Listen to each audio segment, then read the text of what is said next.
Frustration is building in a Williamson County neighborhood as a utility company begins building a gas pipeline in their backyards. KXAN reporter Mercedez Hernandez explains how the company is using a deal made nearly a century ago as grounds to start the project.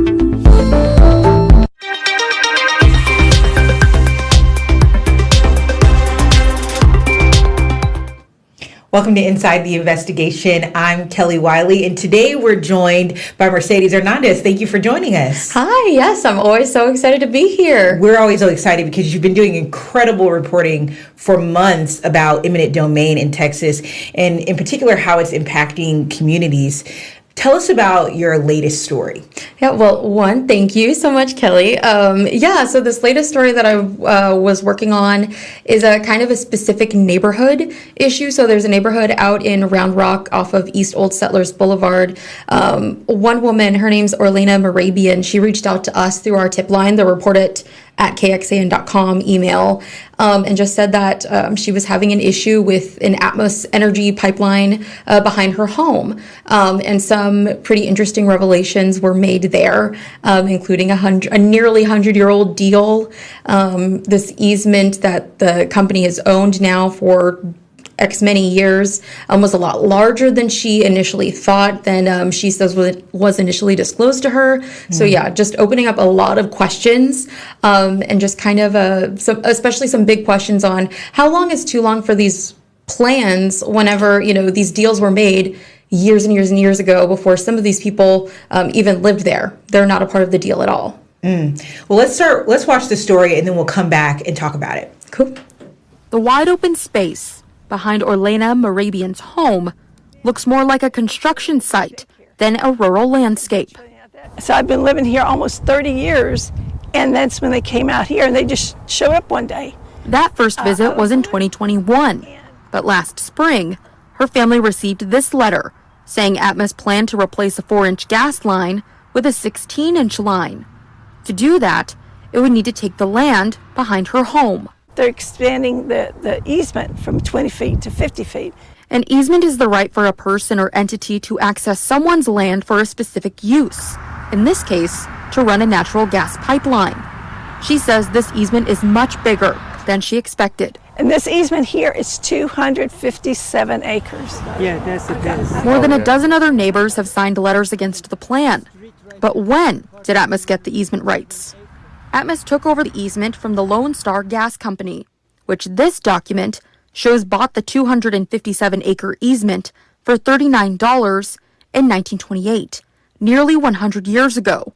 Easements that are 100 years old are very limited in their language. Chris Clough is an eminent domain lawyer. He says once an easement agreement is made, it's often difficult to break, even if you weren't part of the initial deal. That's one of the most important things that they will insist on within the easement document, is that they don't lose their rights just by property owners selling the properties. Morabian and her neighbors say if a bigger pipeline must go in, they'd like it to be rerouted away from their properties and instead along some smaller existing roads. As of this week, the line was still following the originally planned route. I have no problem with Atmos routing it and going that way. It would be safer. I just kind of have my mouth open the whole time watching it, because I can't imagine owning a home and then I would imagine feeling a bit helpless as to what's going on with this project. What's happening now? Yeah, so the project is just kind of continuing as it was originally planned. Atmos gave us a statement too that was kind of in the tag, if you will, of that story, the on-air version. They said that they try their hardest to, kind of keep neighbors that are impacted by construction like this one kind of abreast of the situation, and I've seen text messages too that it's pretty casual, like, hey, crews will be over here at this day, will you be sure to move your trucks out of the way, or something like that. So they just kind of doubled up on the communication factor, that they are communicating with these neighbors. And I think it's their concern is not so much the communication, but that the crews are there just at all. But yeah, I think at the very least they do know kind of what's going on, when people will be there. It sounds like, at least. Right. Wow. So it is crazy to me, though, that this agreement from so long ago, I mean, probably honestly before a lot of them were even born, people who didn't live there at the time, didn't sign on to it, that they would be still beholden to it. How does that work? Yeah. So, I mean, just to give you kind of even more of an example of just how old this agreement is. I mean, it had a little line in there about that this easement had certain kind of guidelines for telegraph wires for telegraphs. So that's an extremely kind of antiquated form of communication, I think is safe to say. And so, yeah, these agreements are, made between an owner, and then at the time, in this instance, it was the Lone Star Gas Company, and then Atmos over time, acquired those rights by either maybe purchasing the company or purchasing the rights from them. I did kind of uncover a lawsuit that was between Atmos and another public utility company, kind of fighting over all of the rights from the Lone Star Land Company, who was going to kind of succeed in owning that easement in that right of way. And that was a pretty recent lawsuit. I can't remember the exact year, but I want to say it's definitely within the last 10 years for sure.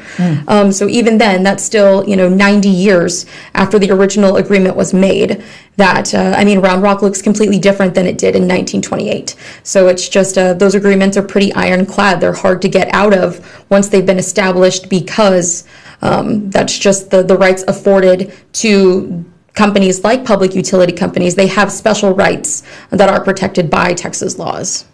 And I'm not even sure if they've disclosed this to you, but did any of the neighbors say that they were told upon buying their house or buying their property that this was a possibility? So Orlena kind of explained it to me that they were aware that there was an easement, but they thought the easement was much smaller, I think it was the 20 or 30 feet wide. That's kind of was the original layout for the plan, but they didn't realize that it was what's called a blanket easement. And so that is, the nearly 300 acres. They tell me that they weren't aware of that at the time of buying their house over 30 years ago. Wow.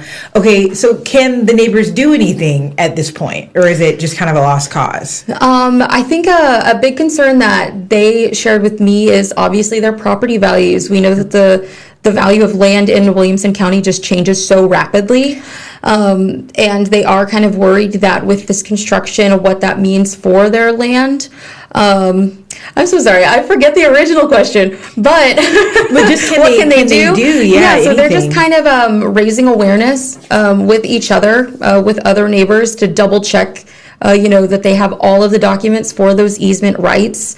As of whenever I put this report together, which I'm hoping to kind of put together a longer form story that delves more into the private side of eminent domain, because that is a whole other side than the public side of things, is that in these kind of easement right agreements, if they need a little bit more land, for example, to expand this pipeline, they have to pay the Moravians for it, and they haven't signed an agreement as of this story, but I think, I don't want to make any assumptions here, but it was, in my opinion, a pretty low offer considering the amount that the land is worth. So I think that's kind of the individual power that they can have at this time, is kind of negotiating how much money they're given if Atmos does need more of their money, aside from, alongside the blanket easement that they already have. This is so interesting, Mercedes. I mean, we know the viewers are interested in it. Yeah. I mean, we saw so many people write into you watching this story, your original investigation on this, and I'm really looking forward to the update that you're planning to do. thank you so much. And we're going to pull up the web story here so you can get a look at where you can find this on our website, KXAN.com. Mercedes has been doing incredible reporting on eminent domain. And I think anybody who is a homeowner, anybody who wants to own a home, especially these areas that are growing, right? Yeah. And where, you may not understand all of the different contracts and agreements around where you live or where you want to live. It's important to be aware and know what rights you might have. And so I hope you check out this reporting. Mercedes, thank you so much. Yes, thanks for having me. I appreciate it.